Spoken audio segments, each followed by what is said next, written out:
Hi, welcome to Punchline Talks, the business breakfast briefers. I'm Mark Owen, and each week I invite a panel of business experts to review the modern newspapers, find out what's happened in their own individual business, their own individual business sectors, and finally, what's caught their eye in this week's Punchline. But before I start, I just want to thank our fantastic sponsors, Hazelwood's Accountants and Business Advisors.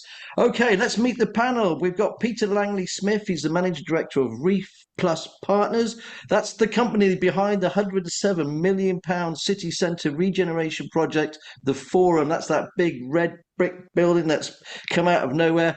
The build is nearly complete. Fasthosts and Patch are moving in. We'll find out what's next and when. And will they ever finish the public realm and car park? It seems to be taking forever, Pete. So we'll find out all about that. We got Roger Head OBE. He's recently stepped down as chairman of the board of the Pied Piper Appeal. He is the owner of Higham Court and its fabulous famous gardens. He's a successful entrepreneur and co-owner of several business parks and trading estates in Gloucestershire, including Longhope Business Park, which is over 200,000 square feet of mixed-use businesses. So we'll find out how businesses are doing, how the commercial property market is faring as well. We've got Liam Evans. He's the Vice Principal Employee and Audit and Adult Engagement at SGS College, South Gloucestershire and Gloucestershire College. The college has 5 sites, over 1,000 staff with a turnover of 50 million. He's worked his way up right from being a marketing assistant to be one below the principal, and that's not bad going. So we'll find out the latest news all about the college. I just want to say as well, Liam and I went to watch Frank Skinner at the History Festival. He was very good, wasn't he, Frank? You got to meet him. Nice guy. We got Alex Bomberg. He's the owner and founder of Intelligence Protection International, provides close protection bodyguards and executive protection services to meet their clients' requirements, whether in the hostile environment or a capital city. We'll find out how he helps the business community protect their most valuable assets. If you're going to Iraq or Iran or Paris, he's your man. Okay, let's see what's making the newspapers today. Courtesy of the BBC. The Daily Mail, show us your digital papers.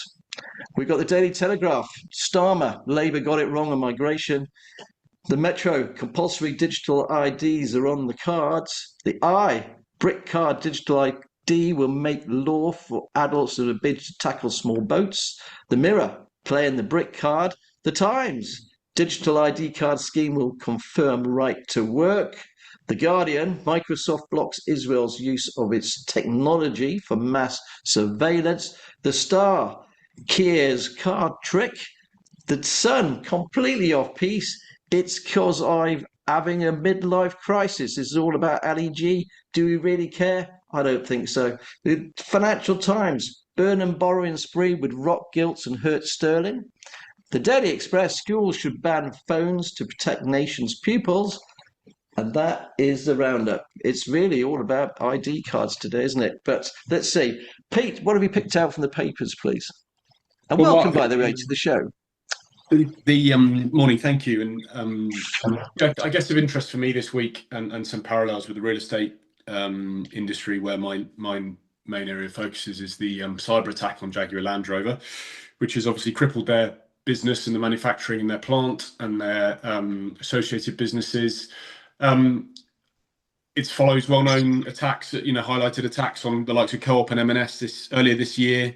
And interesting that this is, these are high-valued, established companies, very well-protected companies. These aren't individuals getting scammed by bogus phone calls. This is sort of a real new world threat that we all need to be alive to. And showing the need that companies and governments truly need to invest to protect. I think, coming back to real estate, it has a lot of impact on the real estate world, both in terms of how people are going to use space and what that space needs to provide in terms of resilience and data resilience, and I guess more parallel but sort of off-site, the need for data and data centers, and how that then conflicts most directly with sort of the green agenda. There's some super interesting sort of ambitious thought that everyone has as to how we can sort of progress and innovate, but that has a direct conflict with energy consumption and our need to be sort of mindful of how we can be green and conscious of carbon emissions. So a real sort of nasty headline, a corporate headline that is, we're all vulnerable to these attacks. How it translates into real estate, and also how it also plays out in terms of data and data protection and the energy agenda. Okay, thanks very much, Pete. It's very worrying, isn't it? The amount of tax we're getting now is unprecedented. Okay, let's go over to you, Roger. What have you picked out for the papers, please, sir? Well, I've obviously picked out the main story today, which is the introduction of ID cards. I mean, I can't quite understand why Blair couldn't have got this through 20 odd years ago. I know lots of objections from people's privacy rights and whatever, but I see this as a major step forward. I don't see it.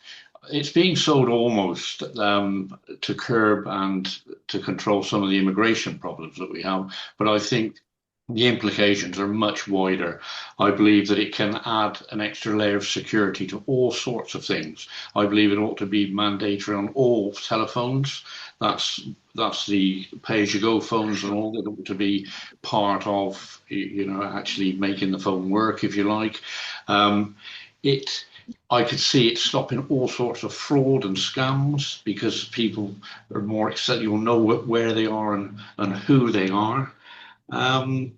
As I say, it should have happened absolutely ages ago. And will it also help with all this verification process that we all seem to keep going through, where every time we have a new solicitor or we're having another deal with something, we have to take our passports and things in, electronically? Surely we could sort that out with the introduction of ID cards. Banks, bank fraud, I could see, scammers, the rest of it. If all that was accessible, I think it would be a great way forward. And, okay, well, let's bring. I think it's probably the thin end of the wedge. I think all sorts of other applications will come from the ID card, but I personally are absolutely in favour of it. Okay, let's ask the rest of the panel. Actually, Liam, are you in? We don't want to get into too much details, but you agree with this ID cards for all? I think I agree with Roger. There's a lot of positives, but I think, civil liberties and it has to be done right. And I think circling back to the point about data protection and some of these cyber attacks is making sure it's watertight in terms of people not being able to access it and also to manipulate that. So there's a bit of a question mark in that regard. Okay, Alex, right, let's bring you in, because obviously you're in data protection and security. What's your view on the ID cards? So, I mean, this is one of the reasons why I voted against the Europe, essentially. So France has ID cards, and it works absolutely fine in France. It's illegal in France not to carry ID. And I'm also a resident of Dubai. And in Dubai residency visa is linked to everything. It's linked to your phone account. It's linked to absolutely everything. It's all, all very digital, very secure. And I think that we need it. I mean, the guys have touched on the fact that, that it has its massive benefits. People talk about civil liberties, but you've got to, the fraud and crime and organised crime, should outweigh those civil liberties. Really, it will bring so many benefits to us as a community. And our things like our tax should really go down as a reflection of that over a period of time. It's absolutely brilliant idea. It needs to be done, really. Yeah, I totally agree, and I think the only people got to fear are people who are doing wrong things. Quite simple, really. Absolutely. I don't have a problem. A police officer stopping me and asking me for ID card. They do in lots of other countries I've been in. Used to have my RAF ID card. But thanks ever so much. I know you wanted to touch trouble in Iran very quickly, Alex. Yeah, there's a couple that have been arrested for traveling through Iran on motorbikes. We're seeing a lot more of this type of thing now, where people think they can travel to high risk countries and carry out normal tourism. And we've seen it, even countries that are perceived as safe, like South Africa, they're not all safe. And it's a bit silly, really, trying to organise a motorcycle trip through Iran. You need to bottom these things out before you go, because Iran have arrested these people on espionage charges, which countries like that do. I mean, you've got to remember, countries like Iran, if you take pictures, well, not just Iran, lots of countries actually, their espionage rules include things like taking photographs where you're not entitled to, or if you haven't got a license to do so, or taking photographs near military bases and stuff like that. Unfortunately, people fall foul of that all the time, and it's in this day and age, it's a bit silly, really. You've got to be bloody bonkers to go to Iran and think you could just travel through it. Let's be honest about it. Thanks so much for that, Alex. Liam, let's get you in on the papers. What have you picked out today, mate? So I was looking for an education story, obviously, because I work in education, and one in the Times about working class white children least positive about school. But I looked at this in the wider context. It's not just about white working class children, it's about everybody and raising aspirations and enjoyment of school. So all pupils. I think it's some really important stats, and sometimes people don't understand this. In 23-24, 955,000 suspensions from school. Same year, 10,900 permanent exclusions. And in the second quarter of this year, we've got approximately 948,000 young people aged 16 to 24 who aren't in education, aren't in employment, aren't in training. And I think from my perspective, the one-size schooling system in terms of curriculum structure doesn't necessarily work or fit everybody. And I think some of those statistics bear that out, in that the schooling system isn't necessarily, in terms of its current sort of delivery, essentially right for everybody. And I think it's about making that school experience enjoyable, but also works for people who've got different learning styles and maybe a different approach to it. So I think it's important that that's an important story in the sense of focusing on one group, but there's a bigger picture here in terms of what we're doing for young people. I think it's quite frightening that many kids excluded. I mean, what they're doing, completely out of education. It's just going to damage them long term, isn't it? Really, I don't know the answers, but hey, thanks ever so much for that, Liam. Okay, that's wrapping up the newspaper side. Let's bring you in, Pete. Let's talk about the forum. I'm a big fan of it. If you want to know the truth, I've been down there. I've been watching it built. I was there when they knocked down the old multi-story car park and the Tesco and all that sort of malarkey. Let's bring up the papers just a second so I can get over to you. So this is a little video that you've got. Can you all see that, by the way? So as we're talking, you can see that won't bother about the music, but there's the forum being built bit by bit. Pete, can you just talk us through where we're at now, please? Yeah, well, look, Mark, hopefully everyone is familiar with the forum, because you can't miss it when you drive into Gloucester. It's a new sort of transformational gateway site that is really very visible, very prominent, and should be providing a huge boost to the city in a number of different ways. It's already provided a huge sort of driving opportunity for local people through the construction projects and the delivery phase. We've got opportunity thereafter for jobs for local people in all of the different elements of it, whether that's the hotel, the offices, the residential, the new retail and public realm. So we've completed part of the building. We've already got tenants who've been trading in the building for in excess of 12 months. Fasthosts moved in September last year. We've got Hotel Indigo on the screen now, who are fitting out internally. So we've completed all the main work externally with Kier and the base build. That'll be open and trading at the end of definitely by the end of Q1 next year, February, March. We've got a car park that in the next 2 to 3 weeks, I am very confident will be a car park that you and I as customers could drive into and experience. Above that is the largest green wall in the southwest. And we've got about 100,000 square foot of offices, partly which are let to Fasthosts, partly let to Patch for this creative innovation co-work hub, and space that we're in active discussions with a number of other parties to hopefully see new names, new employment, new opportunity come to Gloucester. No, it's 107 million pounds. Is it one of the most difficult, projects that you've ever worked on, Pete? Because it's huge, isn't it? It's huge, yeah, and not being funny. I think what people forget is that they've built this right in this, when there's a lot of other people, pedestrians and workers all around, isn't it? Yeah, I think sort of practically, physically, working with the likes of Kier are used to and very capable of managing projects of this nature in urban locations, deliveries, logistics. That is something that they are very au fait with and can cope with. I think probably the challenge per se is more been sort of a sector challenge. We've had COVID, we've had inflation, we've had subcontractor failures, we've had labour shortages, we've had price rises. So it's sort of been acutely difficult for any contractor and any developer in the last 3, 4, 5 years. And I guess the Forum project has probably sort of been mostly affected by that. If you just look at the timing of when we started on site and when we're delivering it.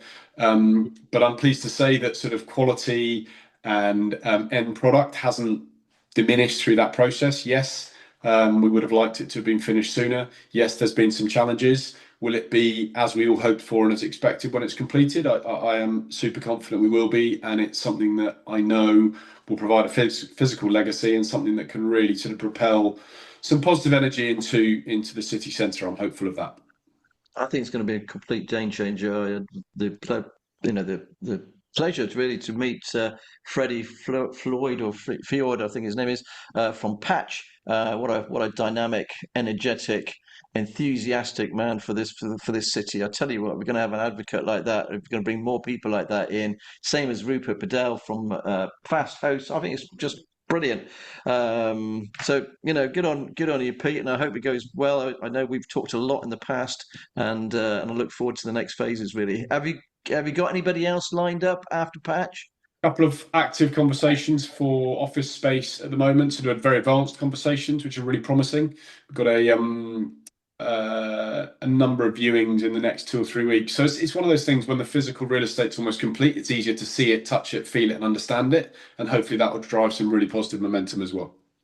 Yeah, without a shadow of a doubt. Okay, let's bring you in, Roger, because obviously you deal in real estate as well. I'm going to bring up, most people probably have never been to Longhope Business Park. I mean, you're well known for your, for the Higham Court side of things, but most people don't realise that you owe this fantastic 200,000 square feet business park and other business parks through the county as well. So let's talk about this one. This is on Longhope. How long have you owned the site, Roger? Well, it's a partnership between myself and Jim Ruddy. We bought it about 6 years ago, and it was a derelict or very rundown transport depot. It's in 14 acres, and we refurbished a few units on the front, and then we built from scratch all the other probably 160,000 square feet. It's now 220,000 square feet. It's fully let.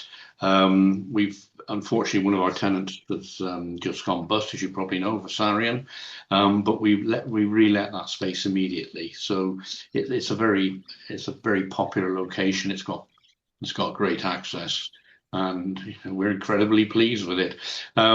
We don't just it's not actually the other major part of our business, of course, is offices as well, and we've seen quite a pickup in people coming back to offices from working at home. I mean, over the last few years, we've seen offices that have been empty for a number of years, particularly in Cheltenham, but things have changed. It'd be interesting to see what Peter's view is as well about people coming back from this home working situation back into the office environment. Yeah, I mean, this is Neptune Business Park I've opened here. So if people don't know where that is, this is the outskirts of Cheltenham, near. So, don't want to bring that up there. So, well, it's behind what used to be the Range. Yes. Yeah, it's we bought that, I don't know, 15 years ago. It's mixed use, manufacturing, retail, storage, that kind of thing. And again, it's fully let as soon as we get something that becomes available. I think there's so much old non-compliant industrial units these days that don't really work with modern day requirements, that the newer stuff is in demand. And as I say, as soon as we get one that comes available, we manage to let it. Yeah, and as I go around the county, Roger, I see these popping up all over the place. More and more business parks are extending actually what they've got. Let's thanks ever so much for that. Let's talk about very, very briefly about Higham Court. This is where you live. This is your building that you love. It is actually, if I bring up the gallery as well, as some of the guys might not have been here. This is your beautiful gardens. That you're just talking to your gardener a minute ago. He's got his work cut out. How many gardeners do you have? I've two full-time, but I work full-time in the garden, all my spare time. And I have a lot more these days since I've stood down from a number of charities, and I don't actually go to work every day, although I'm still very involved. I spend my time working in the garden. The gardens, there's 40 acres of garden and 50 acres of parkland. We open. We don't do anything on a commercial basis here. It's for the National Garden Scheme or the Pied Piper. And the main event, as you touched on earlier, is the motor show that we have. That generally is a one-day classic car show, raises about £50,000 for the Pied Piper. Yeah. But it's become more and more popular. On a busy NGS day, we get 1,000 people here. Yeah, and I've got to say, if you haven't been, please go, guys. It is absolutely beautiful, but don't go when it's closed, obviously, because it's Roger's house. Anyway, okay, let's bring you in. Thanks ever so much for that, Roger. Let's bring you in, Alex. We've talked extensively. You there are prime site in the prime position in the latest edition of Punchline as well. Alex, close protection. Let's be honest, we talked about it earlier. The world is a dangerous place. I'm actually going off to Kenya very soon, actually, to my nephew's wedding. What sort of things should I be thinking about, or other people should be thinking about if they're going to these sort of dangerous places, really? Well, one of the things people really need to think about, Mark, is very basic stuff like, do you have the contact information for the British Embassy or the British Consulate? You know, do you have any underlying medical issues that you should think about? Maybe even some of the most basic things, you know, are you taking your medicine with you? What do you do if things go wrong or you need to replace medicine in these countries? Can you legally take your medication in with you? Because a lot of countries you can't. So we do a lot of stuff with large corporations in relation to travel. And certainly, you know, there's a big duty of care issue with companies and staff traveling. And a lot of people don't think of even the most basic of stuff. You know, certainly with business travel, if you've got female travelers, lone travelers, you know, you need to be thinking about their security and about basic things like, are you sending a pregnant woman into South America where there's Zika virus or things like that? But it can be the most basic things. You know, when people travel and they have, you know, they get diarrhea, you can go down very, very quickly. If you're, you know, traveling in Kenya, you're going on safari, you can be hours away from help.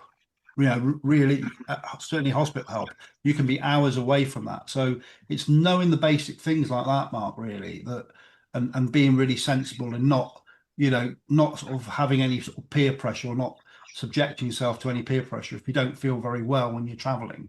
You need to be mature and go, guys, I'm not very well, can't do this today. Rather than because you put everybody else at risk, and then what starts as maybe as a health problem certainly very quickly becomes a security problem. So you've got to be very, very careful and mindful when you travel and honest with the group you're traveling with, or honest with yourself. You know, don't put yourself at risk or others, really. Now, you look after some very famous people as well, and you know, high net owners of corporations. What sort of thing are you sort of talking to these people about? So if you're, you know, flying in by private jet, you own, you know, multi-millionaire, obviously your security, your family's at risk, isn't it? How do you deal with that? Well, at the moment, we're looking at various different risks. Certainly a lot of reputational risk. We're looking at a lot of online stuff, artificial intelligence and social engineering. Those two things are huge threats at the moment to family offices and you know, wealthy families and to large corporations. So you know, we're talking. I lectured in Dubai and in Saudi Arabia early this year about this exact subject. You know, this is a huge threat, which isn't, you know, it's not on the horizon, it's already here. Huge corporations are being defrauded with the use of artificial intelligence and social engineering. And you know, it's a huge thing. We talk about ID cards and things like that. We talk about the debate of that. You know, the truth is that with the use of artificial intelligence now, not only can you produce realistic pictures, but you know, you can clone someone's voice and use that. And there was a big case in Asia where a company was defrauded for $20 million US, live on a Zoom call. The guy thought he was speaking to his finance team and his directors, and he wasn't. It was all live AI being generated, and it was a £20 million fraud. That's a big fraud, and it's going on. Criminals are ahead of the curve on this. Certainly organised crime is. We need to start protecting, the smaller things, because certainly if you're a ultra high net worth individual, you're a pop star or you're a top barrister or whatever, you and your family are going to be at risk with certainly reputational risk. If somebody, for instance, puts something on Facebook or any social media that pertains to have been from you, and it's your political views, how dangerous it can be these days. We've seen it with recent assassinations, where someone's political view is just, it's not just a case of somebody punching you in your nose anymore or calling you an idiot on Facebook. People unfortunately do act in the real world and will come and find you, unfortunately. Okay, thanks ever so much, Alex. It really is worrying, scary times, especially some of this copycat AI stuff. I just don't understand how governments haven't really clapped down on it. But thanks for that. Liam, let's bring you in. Let's talk about the college, please, because I know the college has just launched this new sort of Colleges West. What's all that about, please? So I think within the sort of education sector, specifically further education, there's been a period where we probably haven't had the openness to collaboration as much as we should have. I think with the sort of national skills agenda, the regional growth plans, in order for us to maximise our impact, not just for our learners, but ourselves as a business, we've come together and now shaping that model of collaboration through Colleges West. So it launched on Tuesday, and the Mayor within the West of England Mayoral Authority launched it on Wednesday with the growth plan. The City of Bristol with Western College, St Brendan's Sixth Form College, ourselves and Bath College. And what we're trying to do is make sure that that collective voice for further education is at the table for the discussions at a regional and national level, so that we can make sure that we're leveraging influence in terms of curriculum plans, in terms of making sure that we can deliver the skills and training and support to support the growth plans, because they're quite, I suppose, as they would be, ambitious in terms of what's required within the regions and nationally. We want to make sure that we're best placed to do that and do a good job of it. So I think it's a different way of thinking. Not that we didn't work together previously, but this is a formal agreement to make sure that we're doing that properly with a real structure behind it. I mean, I must admit, a lot of people don't like me. I'm very fortunate. I've gone to the colleges. I've seen the fantastic work that you guys do. Really, there's an awful lot going behind the scenes, because when you're in business like this, we all worry about young people, as in, have they got the skill sets? Have they got the sort of soft skills? All the time we talk about soft skills, and I hate to say it, young people just don't seem to have them. It's a worry. Yeah, and I think circling back to the story before, it needs to start earlier in the schooling system, because when you think about all of the sort of emerging industries that are quite established but are growing, so green skills, digital, in and around cyber, it's making sure that that aspiration and understanding of what that consists of to move into employment starts in the schooling system. It's not just the conversation when someone's 15 considering their options. You've got the careers advice, you've got the employers in the schools early, you've got all of those messaging so that people can be aspirational to move into what will be the growth sectors and where you'll gain employment 10, 15, 20 years down the line. Very quickly, Liam, do you teach young guys about AI? Is there a course now about it? It's developing. I mean, our partnership with the UTC at Berkeley, they've obviously got their cyber courses available there, and AI is integrated into it. The thing with AI, we talk about it a lot, is it's so fast moving. And I go back to that point about the schooling system, is how agile is the schooling curriculum to really respond to some of these really fast moving technological changes that are going to be there and build, now and in the future. Okay, well, thanks ever so much for that. Okay, we've got to sort of end of this particular section. We are running over time, but I'm going to still add in very quickly our question time. Has anybody got a question for any of the other panel? If you would just want to pick your hand up. Anybody got a question? Yes, Pete first. Who have you got a question for? I guess just to Liam on that point of agility, there's some synergy there with real estate, where real estate is very sort of slow moving compared to how the industry moves and how corporates move. It's sort of how do you mold it so you don't have those nearly 1 million people out of education? What is the sort of if you had one silver bullet, what would be your ask of the education secretary, or what would be your sort of handful of ideas to say let's make it more relevant or personalized or inclusive or whatever the right phrase is? Yeah, I mean, it's a really tough one to crack in terms of that government buy-in, because to adjust the curriculum, it can take years. I think it's the way that we could do this is that collective effort, and then go back to that point of employers within those industries being able to offer younger people that opportunity to engage, be it a work placement or a presentation, or to get that thinking. So that's not then confined by a curriculum delivery. Ultimately, you might not have the skills to go into it, but at least they've got an understanding of what they're going to need as they work through that educational journey. Bridging the gap. Yeah. Something Kier have done a lot of actually in relation to the Gloucester project. They've really tried to bridge that gap between education industry and what you need and the opportunities and the differing opportunities that you don't know about. Yeah, absolutely. Okay, thanks so much. Alex, you had a question for somebody? Yeah, no, it's just really with what Liam said as well, about artificial intelligence and stuff like that. In Dubai now, the ruler of Dubai, Sheikh Mohammed, has made it obligatory now for the schools to have that in their curriculum, artificial intelligence. So, you need to be ahead of the curve. You can't turn around in 5 years' time and say, oh, we need to start looking at this now. This is done at school level in Dubai, not college, not further education level. This is at school level. You're getting kids into it early, which is what we need to be doing here in the UK. We need to be more, like I say, we need to be more agile in the way we can do it. School isn't for everyone. I was expelled from 2 schools when I was younger, and I left school at 15. School is not for everybody at all.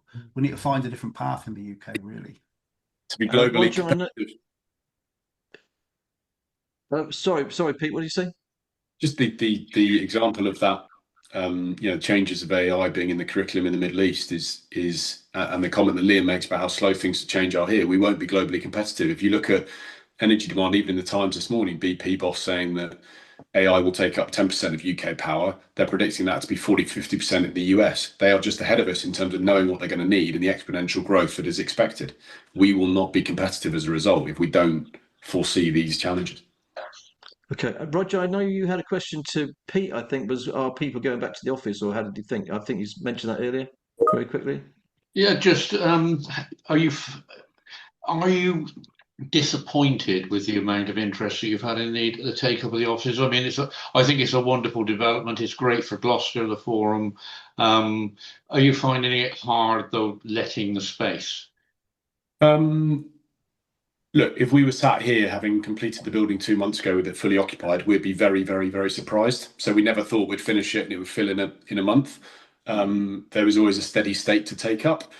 The theme we are seeing and the narrative from occupiers and the market is that they want the best-in-class space to attract the best people, to demonstrate that the real estate aligns with their corporate ambitions. That's not for everyone. There's price differential. There's different, there's different levels to what people will require. But we are seeing a theme of people wanting to be in the best space to attract people back into the office and say you're proud and you want to work here. Okay, I was just thinking of the Bank of England building that has a lot of space now to let, and I was thinking, is that a major competitor for you? Because that's a good modern building, and I just wondered if there is now an oversupply. Yeah, I don't look. The corporately, would you say there's growth in the corporate world, which equals demand, which equals occupier expansion? Probably less than everyone would like, whether you're building in London, Bristol, or Gloucester, quite frankly.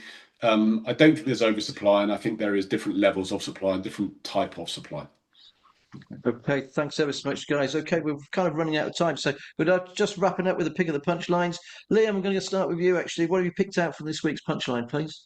I must sound like a broken record, but I'm going to sort of circle back to young people as well. And it was last week, so sorry I'm cheating. But young people have been worst hit by job cuts following last autumn's budget. 51,000 fewer under 25s in paid work. There's probably a link here in terms of the hospitality and retail sector. Those entry-level jobs that traditionally young people went into, probably getting less.